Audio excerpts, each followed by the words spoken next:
let's take a look at some of the morning's newspapers, shall we? Michael Bridge is here with us. Michael, you've been having a deep dig into the, you know what I mean, into the papers. What's happening? Spanish newspaper Fichajes has got a story. I've been aware of these because they've linked Newcastle with quite a few players over the years, but who are they linking today?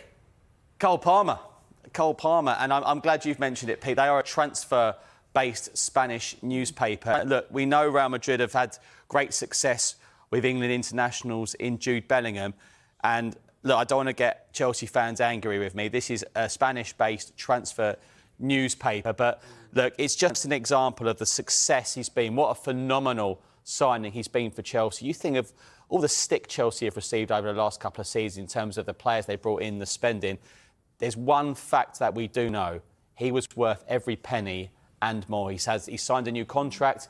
You look at maybe Manchester City now and the potential rebuild they've got coming up and how much they potentially miss him, and what a disappointment it was for them to sell him in the end. Now you look at that. But look, Chelsea fans, it is a transfer-related Spanish newspaper, but it's clear that this is going to be one of the biggest names in world football over the next few years. I've just searched Fichajes, and the last few players that they've linked Newcastle with: Mikel Merino, Alexander Lacazette, Ferran Torres, Brahim Diaz, Mikel Mudryk, and a year ago Jose Mourinho was going to replace Eddie Howe. Good strike rate then. So none of the last six that have popped up there, my initial 5-second search, have proved to be true. So Chelsea fans, just putting that out there for you. Maybe nothing to worry about. Don't stress yet.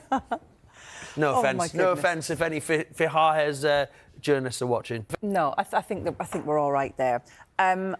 There's a lot of focus, isn't there? Let's switch it to another London club. Ange Postecoglou, Michael, in today's papers. Unsurprisingly, Daily Mirror writing about the support for the Tottenham. From John Cross, friend of the Sky Sports News, backed Post. Like that. Spurs support for under fire, and yeah, this is, of course, off the back of a disappointing few weeks for Spurs. I say, disappointing few weeks. They beat Manchester City, didn't they, 4-0? But after that, there's been some disappointing defeats. But the likes of Radu Dragoshin and Christian Romero have come out in their support for Ange Postecoglou, and we reported yesterday that he's under no pressure at Spurs at the moment. While results over the last few weeks have been disappointing, there is an understanding that there are a number of key players out. They're still in the League Cup, the quarter-final next Thursday, and they're playing Rangers Thursday night in the Europa League. A win there should be enough to put them maybe in the top 8 to qualify straight into the last 16. And it's a very open league at the moment. And you talk about rebuilds. A rebuild doesn't take just 1 year, does it? So, look, it's good he's got players on his side, and it sounds as if he's got Daniel Levy on his side for now as well. But more on that throughout the morning on Sky Sports News. And switching to the other side of North London, the Sun are speculating about a possible replacement for Edu as Arsenal's sporting director. I mean,